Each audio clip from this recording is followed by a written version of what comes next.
agora no Repórter MT eu falo com a médica Larissa Moraes, ela que é especialista em emagrecimento feminino, dando continuidade à nossa coluna Bem-Estar. Larissa, seja sempre bem-vinda aqui no estúdio, é sempre bom falar com você e hoje o nosso tema é comer emocional.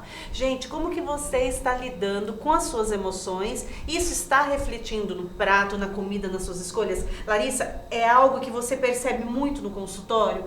Que a nossa emoção muitas vezes dita a minha escolha, a quantidade e a maneira que eu vou comer? Sim, muito. Até velocidade. Tudo.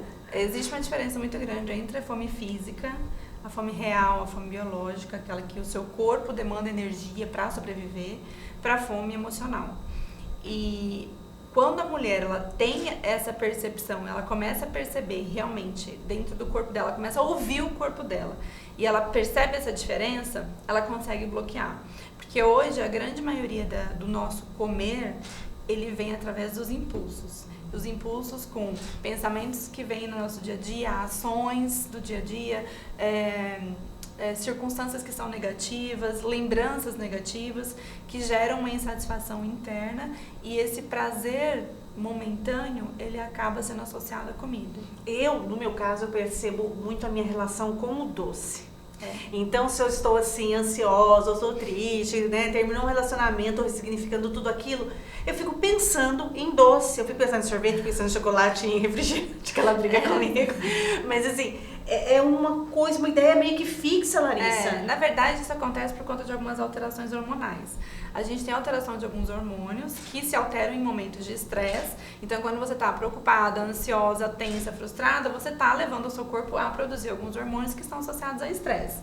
E quando o nosso corpo ele está estressado, e a gente tem a secreção desses hormônios, o que a gente sabe é que a demanda pela comida, ela geralmente é uma demanda energética. Você fica ávida por energia. Porque eu não fico ávida por brócolis. Não, é sempre assim. Ou é uma pizza, ou é uma lasanha, ou é um doce, é tudo isso. Porque no estresse a gente tem um gasto... No estresse a gente tem um gasto calórico. Pensa que o seu corpo está estressado pensando que ele vai fugir, que ele tem que correr de alguma coisa. E não, ele está estressado por conta de um contexto emocional, enfim, alguma coisa que aconteceu. Mas essa resposta fisiológica do corpo é uma resposta que está te preparando para fugir. Então, se eu preparo você para fugir, eu tenho que fazer estoque de energia. Então, eu tenho que comer o quê? Não é o brócolis, eu tenho que comer o carboidrato, eu tenho que comer o doce. E é essa associação que a gente tem que desconstruir. No momento em que eu sempre falo assim, você precisa fazer a pergunta mágica antes de abrir a geladeira.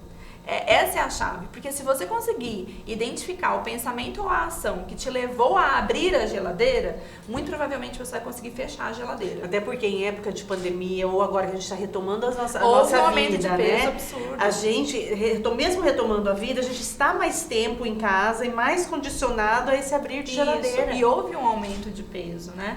Durante a pandemia, assim, pelo menos o que eu percebo é entre 2 e 6 quilos. Eu tenho uma paciente que aumentou 12 quilos durante a pandemia, porque era autônoma, enfim, um negócio próprio, teve que fechar, e tudo isso é um gerador de estresse, você acaba comendo naquela tentativa de preencher um sentimento, preencher um vazio que não é preenchido com a comida, né? Então, qual que é a cereja do bolo? Eu falo, não é nem a cereja do bolo, é o bolo todo. É o bolo todo.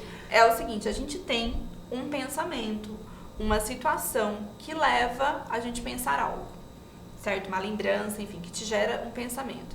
Esse pensamento, ele gera em você um sentimento, bom, ruim, de ansiedade, de frustração, de tristeza, enfim. É esse sentimento que te leva a agir. Então, o pensamento veio à tona, formou uma imagem cerebral e te trouxe um sentimento. E esse sentimento vai te levar à ação de comer, para amenizar esse sentimento. Então, eu não tenho que bloquear o sentimento, mas eu preciso lidar com o pensamento que me gerou esse tipo de sentimento. Então, o que é isso? Isso está acontecendo agora? Não, eu estou lembrando de uma coisa triste, por exemplo.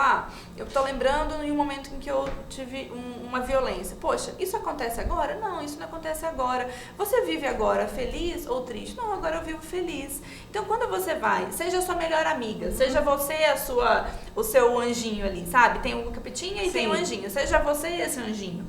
De conversar com você. Não, você não vive mais isso. Então, se você comer, vai adiantar? Não, se eu comer, eu vou ficar mais frustrada. Como é que você vai ficar depois que você comer?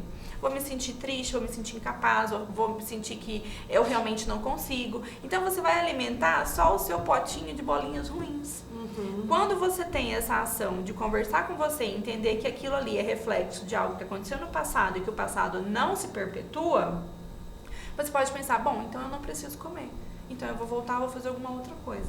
E aí eu já ocupo meu E aí tempo, você minha já cabeça ocupa o de seu outra tempo. maneira. E quando você faz isso, acontece uma reprogramação, que a gente chama de reprogramação mental. Porque o que acontece? O nosso neurônio, ele tá acostumado, as nossas ações, elas são mapeadas pelos nossos neurônios. Então, por exemplo, a ação de ter um sentimento ruim e comer, ela é contínua.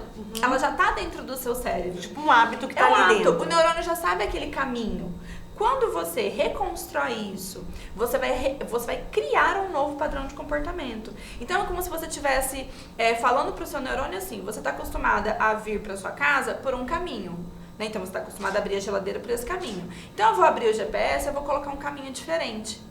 No início, você vai precisar estar com o GPS o tempo todo. Por quê? Porque você está aprendendo. Depois você não vai mais precisar do GPS, que o seu neurônio aprendeu. Isso fica introspecta dentro de mim como um hábito e eu Como um consigo hábito. depois Você consegue, agir numa bolha. você troca padrões Você comportamentais. troca, gente. Então, E isso, eu tenho que não desistir, Larissa. Eu tenho que insistir, Você eu tem tenho que que fazer, persistir. persistir. E eu sempre o que eu falo, por exemplo, para os pacientes e para as alunas, a diferença entre quem chega e se mantém magra de quem fica refém do efeito sanfona é simplesmente não desistir.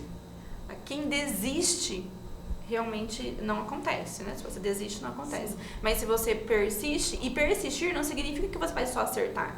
Persistir significa que uma hora você realmente vai comer, você vai se sentir mal, mas você entende que aquilo ali é um processo e que você vai fazer de novo o correto. Sendo generosa, né? Exatamente. Aceita. Aconteceu, aceita, acolhe, volta, retorna. Aconteceu, aceita, acolhe, volta. A maioria das pessoas come diante de uma questão emocional de estresse ou deixa de comer? Porque também tem pessoas que falam, não, eu não consigo comer nada, Sim. tô nervosa, não consigo comer nada, tô preocupada. Existem pessoas que deixam de comer, existem pessoas que inclusive desenvolvem tanto anorexia quanto compulsão alimentar, por conta de questões emocionais e principalmente por conta de transtornos de imagem, né, deixar de comer.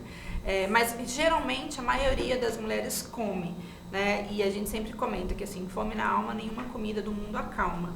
Então nenhuma comida do mundo vai preencher forte, o vazio que pode ter dentro de você. Porque todo excesso é cima de uma falta. Sim. E essa é a verdade. Assim. E esse excesso pode vir a ser uma compulsão, se tornar uma compulsão. Pode. E a gente pode ter uma predisposição a ser compulsiva por algum... Pode. A gente já sabe que existem genes que estão relacionados a episódios de compulsão alimentar. Então, quando eu tenho algum episódio emocional, enfim, ou quando eu começo a estabelecer padrões de comer, me arrepender, comer em grande quantidade, me arrepender, comer escondido, comer até acabar o último pedaço porque eu não consigo comer só um pedaço.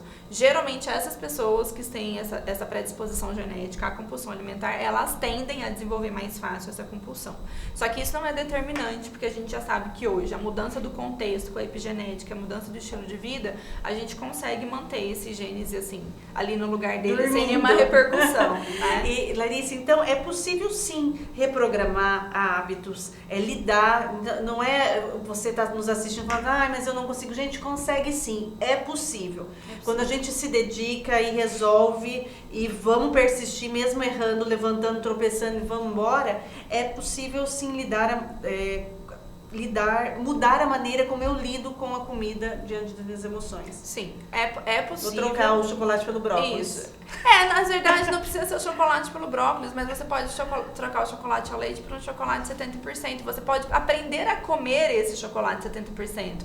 Porque assim, até, vamos dizer assim, Eu estaria mentindo se eu falasse pra você que o chocolate ao leite ele é mais gostoso do que o chocolate, menos gostoso do que o chocolate 70.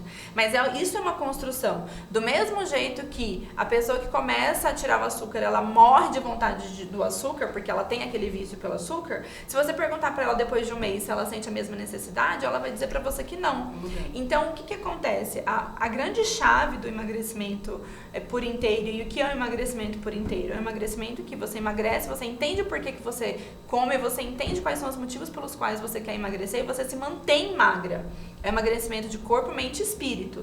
Não é emagrecimento simplesmente físico. A diferença entre você emagrecer porque você quer ficar magra e esteticamente você emagrecer e se manter magra é você entender esse contexto emocional. O porquê você come as suas emoções. Porque a maioria das pessoas que faz mais de uma dieta, que já tá aí tipo na 10ª dieta, na 5ª dieta, que vive refém do efeito sanfona, na verdade não percebeu que alguma emoção faz ela comer. E enquanto ela não descobrir isso, enquanto ela não descobrir qual é o padrão emocional que faz ela comer, ela vai viver refém do efeito sanfona. Larissa Moraes, a entrevistada de hoje.